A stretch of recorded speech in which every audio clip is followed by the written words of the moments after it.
Assalamualaikum warahmatullahi wabarakatuh.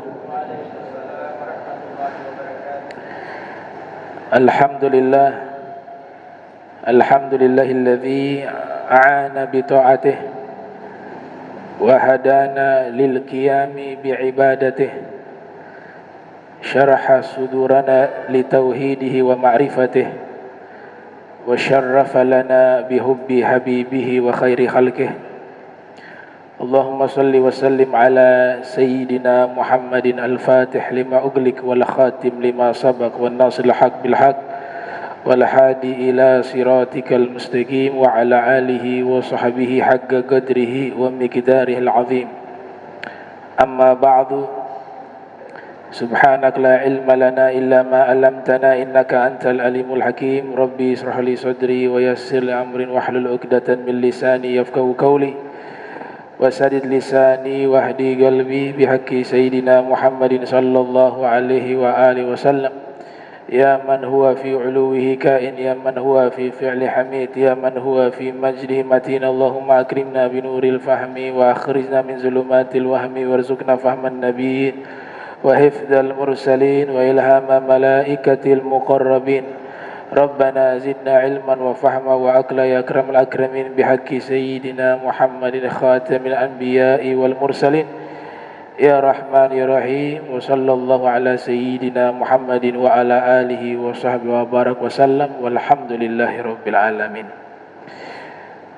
Qala al-musannif rahimahullah wa radiyallahu ta'ala anhu wa radha wa nafa'ana bihi wa bi ulumihi wa amadana bi asrarihi wa a'adana min barakatihi fi darain. Radiyallahu ankum. Faslun anil Mughirah ibni Syu'bah radiyallahu anhu anna nabiyya sallallahu alaihi wa alihi wasallam kana yaqulu fi duburi kulli salatin maktubah la ilaha illallah wahdahu la syarika lah, lahul mulku wa lahul hamdu wa huwa ala kulli syai'in qadir. Allahumma la mani'a lima a'taita wa la mu'tiya lima mana'ta wa la yanfa'u dzal jaddi minkal jadd. Alhamdulillah, puji syukur kehadirat Allah, salawat salam senantiasa tercurahkan kepada junjungan mulia Nabi tercinta Nabi Yuna Muhammad sallallahu alaihi wa alihi wasallam beserta seluruh keluarga beliau, sahabat beliau dan umat beliau yang senantiasa melaksanakan ajaran beliau hingga akhir masa nanti.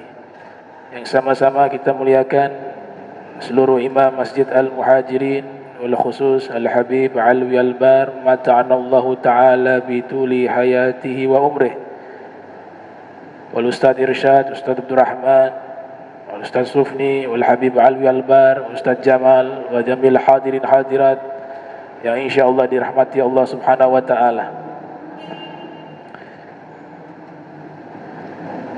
Dari Mughirah bin Syu'bah, beliau menyatakan Nabi sallallahu alaihi wasallam selalu membaca di setiap penghujung solat 5 waktu,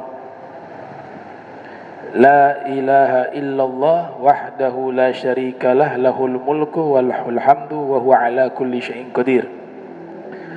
Allahumma la mani'a lima a'taita wa la mu'tiya lima mana'ta wa la yanfa'u dzal jaddi minkal jadd.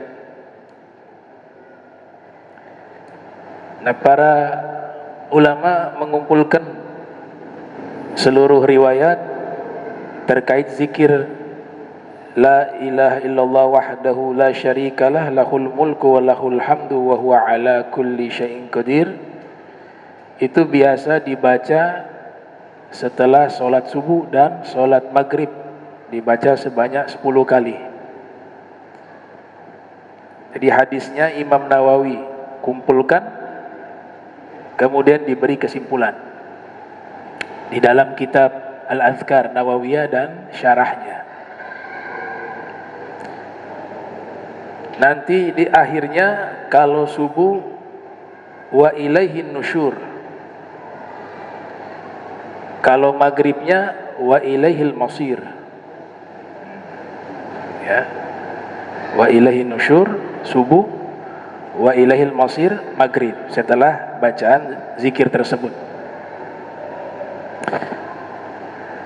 Setelah itu ada doa yang biasa dibaca, itu ma'thur, diriwayatkan dari Nabi sallallahu alaihi wasallam. Jadi tidak ada satupun ulama yang mengingkari selesai sholat 5 waktu ada zikir, gak ada yang mengingkari. Semuanya sepakat.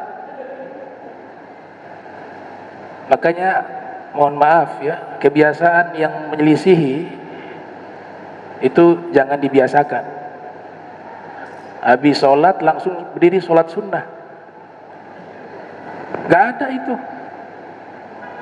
Sholat sunnahnya setelah zikir, setelah doa, tuntas bacaan tersebut baru sholat sunnah. Bukan habis sholat salam langsung berdiri sholat sunnah. Itu tidak diajarkan, tidak diajarkan oleh Nabi SAW. Bahkan di dalam Al-Quran menyebutkan habis sholat zikir. Imam 4 mazhab dan mazhab-mazhab yang lain, mazhab Ibadiyah, mazhab banyak, mazhab Zahiri, mazhab Ja'fari, mazhab Zaidi, ya, sepakat semua. Jadi selesai sholat disepakati seluruh ulama tanpa terkecuali, habis sholat sunnahnya zikir, sunnahnya zikir, bukan sholat sunnah. Sholat sunnahnya selesai baca zikirnya baru sholat sunnah. Nah berarti kalau ini dibiasakan dan dianggap ini satu amalan yang sunnah, bertentangan dengan jutaan ulama, bertentangan dengan ajarannya Nabi SAW, bertentangan dengan ajaran Al-Quran. Kalau disengaja ya, kalau gak tahu ya sudah maklum. Tapi sudah tahu, gak boleh dibiasakan amalan itu. Sholat sunnahnya setelah selesai zikir, selesai doa. Bisa dicek di ayat Al-Quran, surat An-Nisa ayat 103. Allah Ta'ala dengan jelas berfirman, فَإِذَا قَضَيْتُمُ الصَّلَاةَ فَاذْكُرُوا اللَّهَ. Apabila kalian telah, atau apabila kalian akan menyelesaikan sholat, maka ingatlah Allah, berzikirlah kepada Allah, qiyaman wa qu'udan wa ala junubikum. Ini ayat. Jadi ayat Al-Quran surat An-Nisa ayat 103 mengatakan habis sholat zikir, ditambah lagi dengan doa. Ini riwayat Imam Bukhari. Nabi setiap kali kata kullu itu setiap kali sholat 5 waktu. Selesai sholat 5 waktu selalu Nabi membaca zikir. Nabi juga membaca doa. Nabi juga membaca potongan surat Al-Baqarah, ayat kursi misalnya. Ada riwayat juga Nabi membaca ayat kursi. Membaca juga tasbih, tahmid, takbir 33 kali. Itu semuanya dari baginda Nabi Muhammad sallallahu alaihi wasallam. Begitu juga selesai sholat jangan langsung pergi. Hajatuna ilaika katsir anta ta'lamu biha wa khabir. Kata Syekh Abu Bakar bin Salim, kita ini punya hajat banyak, kok sombong banget gak mau minta sama Allah. Kalau duduk di tempat lain bisa lama, kok di masjid gak lama, aneh. Kecuali ada uzur, ada keperluan mendesak ya. Tapi kalau setiap kali sholat habis salamnya imam tak pulang, ini bermasalah. Walaupun sudah bagus dia sholat, tapi kalau terus menerus dilakukan sampai meninggal dunia, takutnya ada penyakit nifak, penyakit munafik. Al-Habib Zain bin Ibrahim bin Smith mengatakan alamatun nifaq, tanda penyakit kemunafikan, tidak betah duduk di masjid. Lama di masjid gak bisa.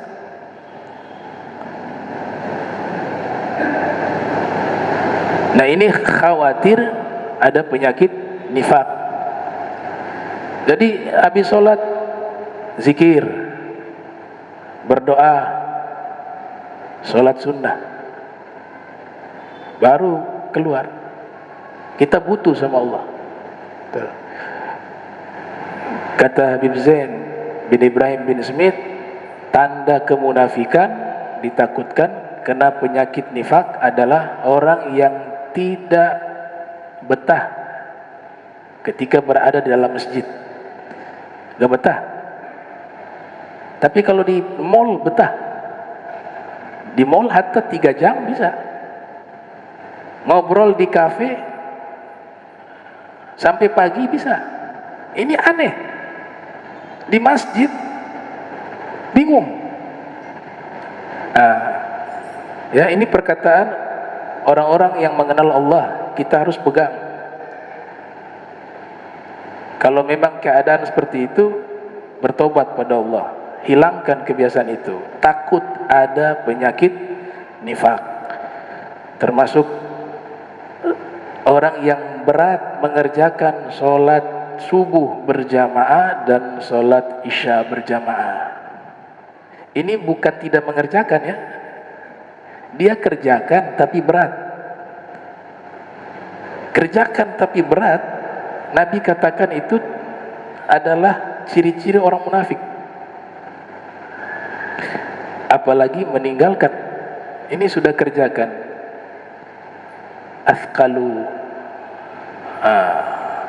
Afqalu sholah, kata Nabi, afqalu sholati alal munafikina sholatul isya wa sholatul fajr walau ya'lamuna ma fihima la atauhuma walau habwa.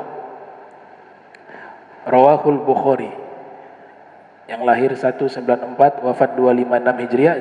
Juga hadis ini diriwayatkan oleh Imam Muslim di dalam sahihnya, yang lahir 204 wafat 261 Hijriah. Yang artinya paling beratnya sholat bagi orang-orang munafik adalah sholat isya berjamaah di masjid dan sholat subuh berjamaah. Seandainya mereka mengetahui pahala yang ada di dua sholat tersebut, niscaya mereka akan datangi walaupun dalam keadaan merangkak. Jadi Nabi yang bilang ya, Nabi yang sabdakan, Nabi yang nyatakan, berat sholat subuh, berat sholat isya, kemudian tidak betah di masjid, maka ini takut ada tanda-tanda kemunafikan, alamatun nifaq. Nah, sebaliknya, kalau ada orang betah di masjid, wah ini patut disyukuri. Allah sudah berikan taufik wal hidayah wal inayah. Orang yang betah di masjid, Nabi berikan kesaksian. Nabi berikan kesaksian. Iza ra'aitum ar-rajula ya'tad al-masjida fashhadu lahu bil iman. Apabila kalian melihat ada seseorang terbiasa senang di masjid, saksikanlah orang itu beriman. Kemudian Nabi menukil firman Allah Ta'ala, membacakan firman Allah Ta'ala, innama ya'muru masajidallah man amana billahi wal yaumil akhir. Orang-orang beriman kepada Allah dan hari akhir, hanya mereka, innama adatul hasr, pembatasan, mereka sajalah orang-orang yang selalu memakmurkan masjid. Selain dari mereka tidak ada. Ada kata innama.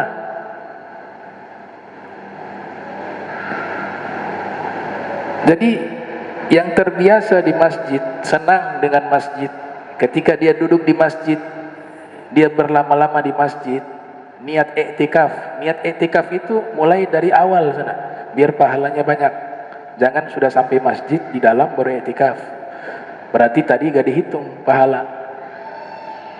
Para kaum muslimin mengajarkan niat iktikaf mulai dari halaman masjid. Yang namanya sudah masjid, di situ sudah mulai niat iktikaf. Agar apa? Agar pahalanya besar. Mulai dari situ dia berjalan sudah dihitung pahala. Tapi kalau kita sampai di dalam baru niat, berarti yang tadi tidak dihitung pahala karena belum niat. Ini cerdasnya para ulama dan kaum salihin, selalu mengambil kesempatan untuk meraih pahala sebanyak-banyaknya.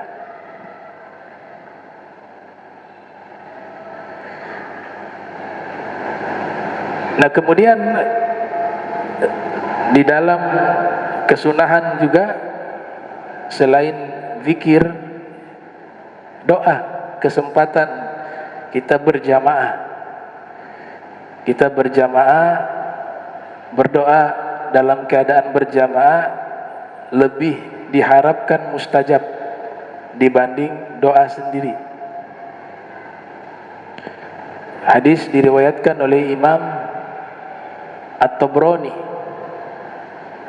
Al-Imam Tabrani yang lahir 260 wafat 360 Hijriah di dalam kitab Al-Mu'jam Al-Kabir, dari sahabat bernama Habib bin Maslam Al-Fihri meriwayatkan, la yajtami'u mala'un fayad'u ba'duhum wa yu'amminu sa'iruhum illa ajabahumullah. Tidaklah sekelompok kaum muslimin berkumpul lalu sebagian berdoa dan sebagian lainnya mengaminkan, melainkan Allah pasti mengijabah doa mereka. Kalau dalam bahasa Arab ada kata la dan illa setelahnya, ya, nafi dan istisna, itu maknanya itsbat, pasti. Pasti Allah ijabah kalau doa secara berjamaah. Nah, jadi pilihan orang-orang yang senang di masjid diberikan gelar oleh Nabi, bahkan dipersaksikan oleh Nabi dan Allah Ta'ala juga di dalam Al-Quran, mereka orang-orang beriman. Plus dikasih gelar tambahan, bukan hanya beriman, orang bertakwa. Karena masjid rumah bagi orang bertakwa. Al-masjidu baitu kulli taqin. Masjid rumah bagi setiap orang bertakwa. Tidak ada tempat di muka bumi yang paling mulia dan paling dicintai oleh Allah seperti masjid. Ahabbul biqa illallah subhanahu wa ta'ala masajiduha. Lokasi yang paling Allah cintai di muka bumi ini adalah masjid-masjidnya. Gitu. Jadi kesempatan habis sholat kita bisa berkumpul berjamaah, itu sudah disebut al-jama'atu rahmah. Perkumpulan itu rahmat. Bisa zikir bersama, sholat bersama, berdoa bersama. Wah, nikmat yang besar.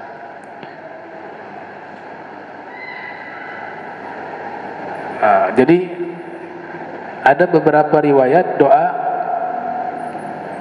kita menggunakan nama-nama Allah, Asmaul Husna. Ya, doa bebas selama isinya baik, kita doa. Tapi ada doa-doa yang istimewa jika di situ kita menyebut nama Allah yang disebut dengan Asmaul Husna. Kenapa ya istimewa? Sebab Allah sendiri yang menyatakan walillahil asmaul husna, walillahi asmaul husna fad'u biha. Walillahil asmaul husna fad'u biha. Allah memiliki nama-nama yang indah, maka berdoalah dengannya. Dari sekian banyak nama-nama Allah yang Nabi diktekan 99. Inna lillahi tis'atan wa tis'ina isma man ahsaha dakhalal jannah. Sesungguhnya Allah Ta'ala memiliki 99 nama. Siapa yang menghafalnya dan mengamalkan nilai-nilai kebaikan di Asmaul Husna itu, dia akan masuk ke dalam surga. Jadi Nabi dikte Asmaul Husna 99, riwayat Imam Tirmidzi. Ya, au kama qala Nabi sallallahu alaihi wasallam. Ya, dari 99 itu ada satu nama yang istimewa, disebut dengan Al-Ismul A'zam. Akan tetapi dirahasiakan, tidak diberitahu. Allah tidak beritahu, di dalam Al-Quran juga tidak diberitahu, Nabi juga tidak beritahu secara terperinci, menyebut secara khusus, tidak. Nah, nama ini, satu nama Allah ini, kalau kita gunakan dalam doa, mustajab. Satu nama ini namanya Al-Ismul A'zam. Dulu beberapa tokoh sufi, mereka mendapatkan semacam ilham sehingga doa mereka mustajab, sebab setiap kali berdoa mereka membawa Al-Ismul A'zam. Di antaranya salah satu tokoh sufi yang terkenal yang tahu rahasia Ismul A'zam yaitu Al-Imam Zunnun Al-Misri. Doanya agak pernah ditolak karena selalu doa menyebut Al-Ismul A'zam, sebagaimana yang diriwayatkan oleh Al-Imam Ibnu Mulakkin yang dilahirkan tahun 723 Hijriah, wafat 804 Hijriah, di dalam kitab Tabaqatul Auliya. Nah, para ulama berpendapat, ada yang berpendapat Al-Ismul A'zam itu ya lafaz Allah itu sendiri, Allah. Makanya banyak zikir-zikir, ya ada zikir tauhid yang biasa kita baca itu kan menyebut Allah, Allah 25 kali. Karena itu ada yang berpendapat itu Al-Ismul A'zam. Ulama lain berpendapat Al-Imam Nawawi yang lahir 631 Hijriah, wafat 676 Hijriah, berpendapat Ya Hayyu Ya Qayyum. Al-Habib Abdullah bin Husain bin Thahir, beliau mengatakan dalam satu pendapat, ada yang mengatakan itu Ya Arhamar Rahimin. Ya, beliau gubah dalam qasidah Ya Arhamar Rahimin dibaca 3 kali. Makanya di qasidahnya itu diulang sebanyak 3 kali, karena ada riwayat man qala ya arhamar rahimin thalatha marrat qala Allah ta'ala wa fi riwayah malaikah ud'u fa inna arhamar rahimin qad akbala alaika. Siapa yang membaca ya arhamar rahimin sebanyak 3 kali, maka di saat itu Allah Ta'ala berfirman, berdoalah kamu, sesungguhnya yang maha penyayang akan mendatangi dirimu. Bisa dibayangkan Allah mendatangi kita waktu kita membaca ya arhamar rahimin. Ada ulama lainnya berpendapat Al-Ismul A'zam itu adalah ya dzal jalali wal ikram, ya dzal jalali wal ikram. Nah, ini adalah doa atau Ismul A'zam yang dibaca oleh Asif bin Barkhayah. Al-Imam Fakhruddin Ar-Razi yang lahir 544 Hijriah, wafat 606 Hijriah, dalam kitab Mafatihul Ghaib menyebutkan adalah sepupu Nabi Sulaiman. Ketika memindahkan singgasana Ratu Balqis, beliau baca ya dzal jalali wal ikram a'tini suli, wahai Allah yang maha mulia, maha agung lagi maha mulia, berikanlah kepadaku permintaanku. Langsung singgasana terpindah dari Yaman pindah ke Palestina, ke Baitul Maqdis. Ya, qala ya ayyuhal mala'u ayyukum ya'tini bi arsyiha qabla an ya'tuni muslimin qala ifritun minal jinni ana atika bihi qabla an taquma min maqamik wa inni alaihi laqawiyyun amin. Qala alladhi 'indahu 'ilmun minal kitab ana atika bihi qabla an yartadda ilaika tarfuk falamma ra'ahu mustaqirran 'indahu qala hadza min fadli rabbi. Nah, itu adalah Asif bin Barkhayah, orang yang memiliki ilmu dari kitab suci tersebut. Dia pindahkan singgasana Ratu Balqis dengan membawa nama Allah Al-Ismul A'zam, ya Dzal Jalali wal Ikram. Al-Imam Barakatul Anam wa Alamul Islam Al-Habib Ali bin Hasan bin Abdullah Al-Attas yang mensyarahi Ratibul Attas, beliau mengatakan, ya, Ismul A'zam ini para ulama berbeda pendapat, tapi beliau kumpulkan dalam sebuah kitab, judulnya Khulasatul Magnam fi Ismillahi Ta'ala Al-A'zam, ya, Khulasatul Magnam fi Ismillahi Ta'ala A'zam. Kitab tersebut beliau kumpulkan riwayat-riwayat dan pendapat-pendapat terkait al-ismullah, ya, Ismullahil A'zam tadi. Satu nama Allah yang jika kita berdoa dengan nama tersebut, Allah pasti akan mengijabahnya. Namanya adalah al-ismu al-a'zam. Kemudian ada tata cara doa ini. Nabi katakan ad-du'a'u mukhul ibadah. Doa adalah intisari daripada ibadah.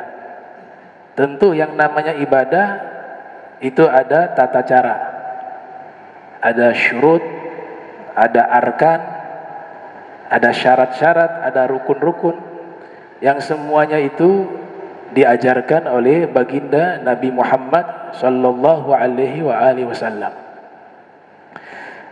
Di antara cara berdoa, mengangkat kedua tangan. Jadi kalau doa gak angkat tangan bukan doa namanya. Karena Nabi mempraktekkan itu, dan Nabi juga menyatakan dan memotivasi umatnya kalau berdoa mengangkat kedua tangan. Sebagaimana hadis yang diriwayatkan oleh Imam Abu Dawud di dalam sunannya, yang dilahirkan tahun 202 Hijriah, wafat 275 Hijriah. Innallaha hayyun karim yastahyi idza rafa'a ar-rajulu ilaihi yadayhi ay yaruddahuma sifran khaibatain. Sesungguhnya Allah Subhanahu wa taala Maha mulia lagi Maha pemalu, sesuai dengan kebesaran namanya dan kesuciannya. Apabila seorang hamba mengangkat kedua tangan, Nabi sebutkan seorang hamba atau seorang laki-laki mengangkat kedua tangannya, Allah malu tangan ini kembali dalam keadaan kosong. Jadi doa memang harus angkat tangan. Teknisnya tidak ditentukan secara baku harus begini, atau ada yang begini boleh, ada yang begini boleh, ada yang angkat tinggi, sebagaimana riwayat di dalam salat al-istisqa. Nabi berdoa mengangkat kedua tangan hingga sahabat Anas bin Malik mengatakan melihat putihnya ketiaknya Rasul sallallahu alaihi wasallam karena ngangkat tinggi. Jadi bebas, begini boleh, gini juga boleh, begini juga boleh, ya. Nah, Syekh Abdul Wahab Sya'rani di dalam kitab Al-Minah As-Saniyah yang lahir 898 Hijriah, wafat 973 Hijriah, meriwayatkan dari Imam Ali bin Abi Thalib karramallahu wajha wa alaihi salam, kalau melihat ke bawah tangan ini, ya, doa tidak dirapatkan begini, maka tatapannya itu ke arah tanah, pandangan mata itu ke arah tanah. Kalau tangan dirapatkan, pandangan matanya ke telapak tangan. Kalau diangkat, pandangannya ke langit. Ke langit mengharap, karena itu riwayat kaitan dengan sholat minta hujan, harapannya biar Allah turunkan rahmat, hujan. Al-Hafiz Ibn Hajar Al-Asqalani mengatakan, ya karena langit as-sama kiblatud doa, langit adalah kiblatnya doa, makanya kita agak ke atas, tangan angkat ke atas. Kalau rapat begini, lihat telapak tangan, dibuka, lihat ke arah tanah. Ini juga nanti diamalkan di saat kunut subuh. Kunut subuh lihatnya ke tangan. Kalau kita rapat begini, lihatnya ke telapak tangan. Kalau kita bukakan, lihatnya ke arah tanah. Apa maksudnya begini? Mengemis kepada Allah. Ini menampung rahmat, karena rahmat turunnya dari langit ke bawah, ditampung. Dan ini bentuk seorang hamba meminta kepada Allah Subhanahu wa ta'ala. Dan memang kita fakir, semuanya manusia fakir, gak ada yang kaya. Semuanya fakir, butuh kepada Allah setiap detiknya. Ya ayyuhan nas antumul fuqara ilallah wallahu huwal ghaniyul hamid. Wahai segenap manusia, kalian semuanya fakir, butuh kepada Allah. Dan Dia Allah yang maha mulia, Dia Allah maha kaya lagi maha mulia. Jadi mengemis, memohon pada Allah. Ya. Para ulama mengatakan, kami tidak terlalu penting masalah doa diijabah oleh Allah. Tapi yang terpenting Allah izinkan kami bisa berdoa kepadanya. Siapa yang buat kesadaran kepada diri kita sehingga kita mengangkat kedua tangan seraya kita berdoa, Allah yang berikan taufik. Itu jauh lebih berharga dibanding diijabahnya doa kita. Ad-du'a mukhul ibadah. Wa qala al-Habib Ali bin Muhammad al-Habsyi, madattu kaffi asa da'wa tusadiful qabul. Saya menjulurkan kedua tangan saya ini, berharap doa saya bertepatan dengan waktu diijabahnya doa. Jadi tangan minta. Sekalipun kita ini tanpa meminta, dengan lisan kita apa yang kita hajatkan, apa yang kita butuhkan, tanpa kita utarakan, Allah Maha tahu. Hakikatnya demikian. Akan tetapi adanya doa yang kita utarakan lewat lisan, dan minimal kita sendiri mendengarkan apa yang kita doakan tadi, sebagaimana zikir juga. Itu jumhur ulama mengatakan, kalau dalam hati, jumhur ya, artinya ada sebagian kecil mengatakan boleh diterima. Zikir yang disembunyikan hanya baca dalam hati, sebagian ulama mengatakan tetap Allah terima. Tapi mayoritas mengatakan tidak diterima, kecuali harus dilafatkan seminimal ukuran dia sendiri mendengar bacaannya. Gitu. Makanya Allah Maha tahu apa yang kita butuhkan, apa yang kita inginkan, tapi kita meminta lewat doa itu sebagai bukti bahwa saya hamba yang fakir, yang miskin, yang butuh kepadamu. Hal itu disukai oleh Allah. Qad kafani ilmu rabbi min su'ali fad-du'ai wabtihali syahidun li biftiqari. Ilmunya Allah, Allah tahu apa yang kita minta, apa yang kita butuhkan. Tapi kita berdoa, memohon pada Allah, mengangkat kedua tangan sebagai alat bukti bahwa saya adalah hamba yang butuh kepada Allah. Itu doa ya. Jadi habis sholat, zikir, fa idza qadaitumus sholata fadhkurullaha, kemudian membaca doa. Setelah itu sholat. Sholat ini jangan ditinggal, qobliyah, ba'diyah. Itu penyempurna atas kekurangan di sholat wajib kita, penambal ya. Toib. Babu yastaqbilul imam an-nas idza sallama. Bab imam menghadap ke makmum apabila ia salam. Tadi ada yang kurang, satu hal yang penting ya dari doa. Jangan lupakan membaca salawat di dalam doa. Doa sebagus apapun,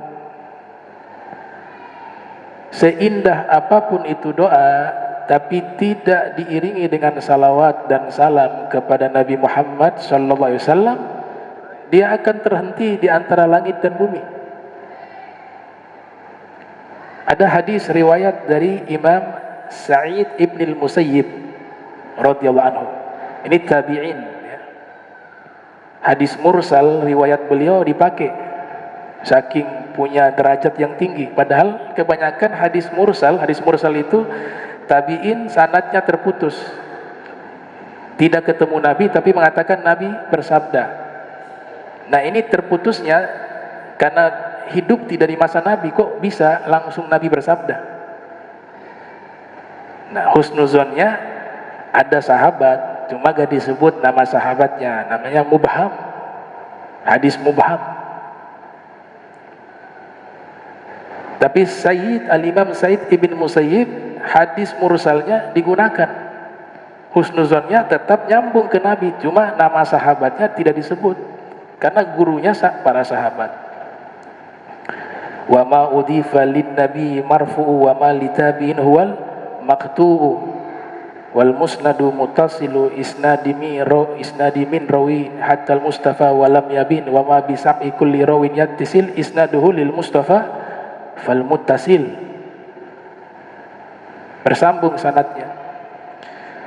Riwayat ini ada yang mengatakan dari Sayyidina Umar bin Khattab radhiyallahu anhu, ada yang mengatakan ini dari Imam Ali bin Abi Thalib. Terlepas dari perbedaan riwayat, tapi substansinya sama, yaitu doa jika tidak diiringi dengan salawat kepada Nabi, dia akan terkatung-katung di antara langit dan bumi. Nabi katakan, "Ya Umar, inna du'a mauqufun baina samai wal ardi la yas'adu minhu syai'un hatta tusalliya ala nabiyyika sallallahu alaihi wasallam." Wahai Umar, sesungguhnya doa dia terhenti di antara langit dan bumi, tidak akan naik dia terkecuali kamu membacakan salawat dan salam kepada Nabimu Muhammad sallallahu alaihi wasallam. Jadi jangan lupakan setiap doa iringi dengan salawat. Setiap doa iringi dengan salawat. Kemudian jangan lupa diawali dengan alhamdulillah, memuji Allah. Ikut tartib surat Al-Fatihah. Surat Al-Fatihah itu adalah tartib doa. Hanya bedanya gak ada salawat. Ya salawat yang Nabi Allah ajak bicara, yaitu Nabi Muhammad SAW. Ada alhamdulillah. Kemudian di bagian-bagian pertengahan sudah masuk doa. Awalnya pujian, as-sana wal madah. Di bawahnya doa. Itu tartib doa. Hadis yang berikutnya, an Sumratah atau an Samratah ibn Jundub radhiyallahu anhu qala, kana Rasulullah sallallahu alaihi wasallam idza shalla salatan akbala alaina biwajhihi. Bab tentang imam ketika selesai solat membacakan salam, ia menghadapkan wajahnya atau badannya ke arah makmum. Habis solat menghadap ke makmum. Ini juga riwayatnya banyak ya. Al-Imam Jalaluddin As-Suyuti mengumpulkan hadis tentang masalah tersebut, sehingga kalau kajian fikih, kesimpulan dari hadis yang banyak itu disimpulkan menjadi hukum fikih, itu menghadap ke kanan. Habis salam itu menghadap ke kanan, kecuali di Masjid Nabawi. Di Masjid Nabawi kalau menghadap ke kanan membelakangi Nabi Muhammad. Para ulama ahlu dzauq punya adab kepada Nabi. Oh, nggak boleh kita membelakangi Nabi Muhammad. Sehingga kalau di Masjid Nabawi menghadapnya bukan ke arah sini ya, kanan, tapi ke sana. Agar bisa menghadap ke arah dan ke arah Nabi dan tidak membelakangi Nabi Muhammad SAW. Adab. Itu disebut di dalam kitab Tanwirul Qulub fi Muamalati Alamil Ghuyub, ditulis oleh Syekh Muhammad Amin Kurdi Naqsyabandi, mengatakan begitu. Al-adab fauqal ilm, adab di atas ilmu. Adapun hadis ini mengatakan Nabi selesai sholat menghadap ke arah makmum, dikasih komentar oleh Al-Hafiz Ibn Hajar Al-Asqalani yang lahir tahun 773 Hijriah, wafat 852 Hijriah, di dalam kitab Fathul Bari. Kata beliau, al-hikmatu fi istiqbalil ma'mumin an yu'allimahum ma yahtajuna ilaihi. Hikmah daripada Nabi menghadap ke arah makmum adalah Nabi ingin mengajarkan ilmu yang mereka butuhkan. Artinya apa? Nabi ada kalanya habis sholat menghadap ke jamaah. Itu jika ada sesuatu yang ingin Nabi sampaikan, ada sesuatu yang ingin Nabi ajarkan, ada sesuatu yang Nabi ingin beritahukan, itu Nabi menghadap. Tapi kalau normalnya menghadap ke arah kanan ya. Nah, arah kanan. Masjid Nabawi para ulama biasa menghadap arah kiri karena tidak mau membelakangi Nabi Muhammad SAW. Nah, makanya di hadis ini lanjutannya itu akan menceritakan bahwa Nabi menghadap ke arah jamaah, ke makmum. Setelah itu Nabi ajarkan beberapa ilmu. Nanti lanjutan hadisnya cukup panjang, kita bahas di pertemuan berikutnya, insyaallah ya. Bismillahirrahmanirrahim. Alhamdulillahirabbil alamin. Allahumma shalli wa sallim ala Muhammad. Allahumma jam'ana hadza jam'a marhuma wa tafarraqna min ba'di tafarruqan ma'suma wa la tajal minna wa la minna shakila mahruma. Subhanaka bihamdika asyhadu an astaghfiruka wa atubu ilaih. Wa sallallahu ala Muhammadin wa ala alihi wa sahbihi wa barik wa sallam. Wa la minkum. Wassalamu alaikum warahmatullahi wabarakatuh.